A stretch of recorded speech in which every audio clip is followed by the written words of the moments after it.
You will need to remove the two air inlet ducts, red arrows, as well as the front engine cover, yellow arrow, to get access to the air filter housing on top of the engine.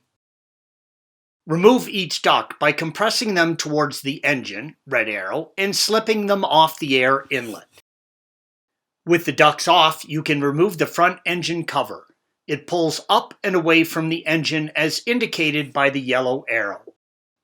The cover is held on by 5 clips, red arrows, and will easily come off with hand pressure. You will need to remove the main engine cover that also houses the air filters. It is held on by 4 pressure clips. You can see 2 at the front of the engine as indicated by the red arrows. To remove the housing, lift it at the front of the engine, and once the front clips release, the rears, which you cannot see, will release as well, red arrows.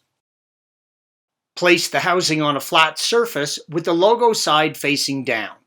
The air boxes are held on by 4 T25 screws on each side, red arrows.